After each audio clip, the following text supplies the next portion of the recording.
Hello friends, അങ്ങനെ അതിഗംഭീരമായ ഒരു സിനിമ നമ്മുടെ മുന്നിലേക്ക് വന്ന് 2 ആഴ്ച കഴിയുമ്പോഴും ആ സിനിമയുടെ ഒരു ജൈത്രയാത്ര ഇപ്പോഴും തുടർന്നുകൊണ്ടിരിക്കുകയാണ്. നമ്മളേറെ ഭ്രമിപ്പിച്ചു, ഇല്ലെങ്കിൽ ഒരു അതിശയിപ്പിച്ചു എന്ന് പറയുന്ന രീതിയിലുള്ളൊരു പെർഫോമൻസാണ് നമ്മുടെ ശ്രീ മമ്മൂട്ടീൻ്റെ കയ്യിൽ നിന്നുള്ളത്.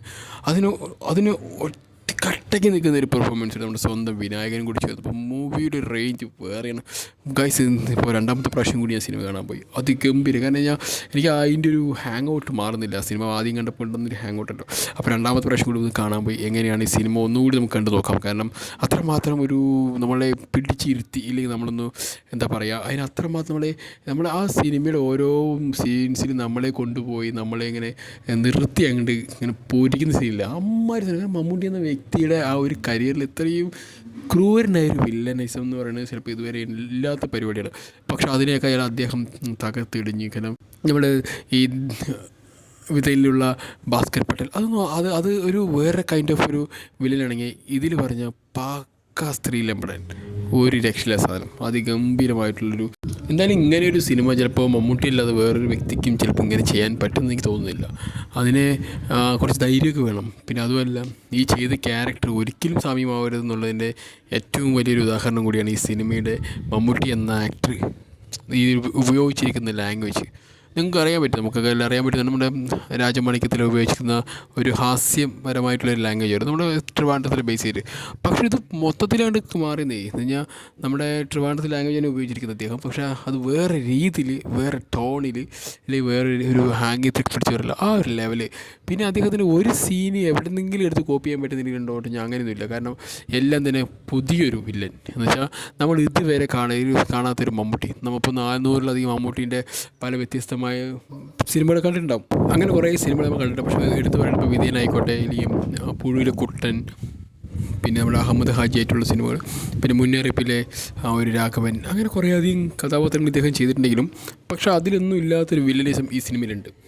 അത് തന്നെയാണ് ഈ സിനിമയുടെ ഏറ്റവും വലിയ ഹൈലൈറ്റും. പിന്നെ കട്ടയ്ക്ക് നിൽക്കാൻ പറ്റിയൊരു ഒരു പോസിറ്റീവ് പോലീസർ ഓഫീസർ എന്ന് വെച്ചാൽ നമ്മുടെ സ്വന്തം വിനായകൻ്റെ അഭിനയം. അദ്ദേഹം അങ്ങനെ ആക്രോശിച്ച് അഭിനയിച്ച ഒരു വ്യക്തി വളരെ സൈലൻ്റായിട്ട്, വളരെ അച്ചടക്കത്തോടു കൂടി അതിഗംഭീരമായ പെർഫോമൻസ്. കാരണം അദ്ദേഹത്തിന് ഇത്രയും തലതിരി നടക്കുന്ന ഒരു വില്ലനെ പിടിച്ച് കെട്ടണമെങ്കിൽ അത്രയും അതിന് ഡിസിപ്ലിൻ ആയിട്ടുള്ള, അല്ലെങ്കിൽ നല്ലൊരു പോലീസ് ഓഫീസർ ആവശ്യമാണ്. കാരണം അതിന് പറ്റിയൊരു റോള് ശരിക്കും കാസ്റ്റിങ്ങിൽ ഏറ്റവും കൂടുതൽ 100% മാർക്ക് ഞാൻ കൊടുക്കേണ്ടത് ഈ കാസ്റ്റിങ്ങിലാണ്. കാരണം അദ്ദേഹത്തിനെ ചൂസ് ചെയ്ത് തന്നെയാണ് ഈ പടത്തിൻ്റെ ഏറ്റവും വലിയ മറ്റൊരു ഹൈലൈറ്റ്.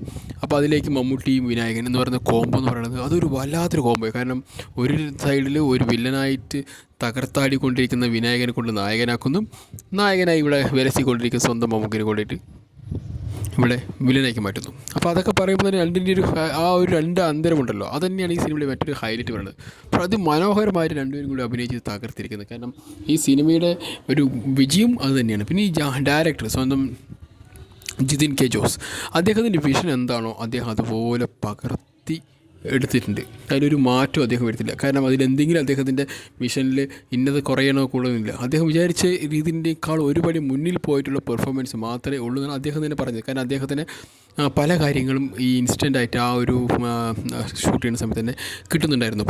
പലതും ഇദ്ദേഹം ഇത്ര മതി എന്ന് പറയുമ്പോൾ അതിൻ്റെ 2 ഇരട്ടി ഒരു മൂല്യത്തിൽ തിരിച്ച് നമുക്ക് കിട്ടുമെന്ന് പറയുമ്പോൾ അഭിനയത്തിലേക്ക് ഈ ഒരു എക്സ്പ്രഷൻ മതി പറയുമ്പോൾ മമ്മൂട്ടി എന്ന വ്യക്തി ആ സിഗരറ്റൊക്കെ അടിച്ച് വലിച്ച് എടുക്കുന്ന സീനൊക്കെ കിട്ടും. അതൊക്കെ ഒരു ഗംഭീരം പറഞ്ഞാൽ അയ്യോ എൻ്റെ മോനെ തിയേറ്റർ ശരിക്കും കുലുങ്ങിയെന്ന് പറയാനൊന്നും പറ്റില്ല. ഞാൻ കുലുക്കി മറിച്ചല്ല, ആ ഒരു സീന് കണ്ടിട്ട് നമ്മൾ ഈ ഓരോ കണ്ടവരുടെ മനസ്സാണ് ഇടി എന്ന് നമ്മൾ ഇടനെഞ്ച് പൊട്ടി എന്നൊക്കെ പറയില്ലേ, അമ്മാതിരി ഓരോ സീനുകൾ ഇതിലുണ്ട്. തിയേറ്റർ കുലിക്കുകയാണെങ്കിൽ വല്ല ഇരത്തിക്കൊക്കെ വരണമല്ലോ, അല്ലാതെ തിയേറ്റർ കുലിക്കാൻ വേണ്ടി വേറെ സിനിമകൾ വന്നിട്ടുണ്ടാവും.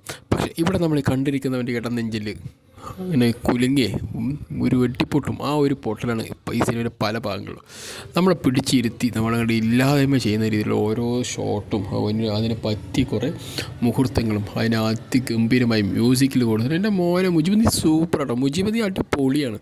കാരണം ഇഷ്കിണ്ട കണ്ടവും പിന്നെ ഇഷ്കിണ്ട കാണാൻ കഴിഞ്ഞ് എക്കോ ആയിക്കോട്ടെ, അപ്പോൾ അതിഗംഭീരമായൊരു വേറൊരു ട്രാക്കിലൂടെ പിടിച്ചിട്ട് എന്താ പറയുക നമ്മുടെ സ്വന്തം മുജീബ് പൊളിച്ചടിക്ക്. കാരണം ഒരു കാരണവശാലും നമുക്ക് മറ്റേ ഇളയരായുടെ സോങ് ഈ റെട്രോ സോങ്ങായിട്ട് ഉപയോഗിക്കേണ്ട ആവശ്യമില്ല ഇനി.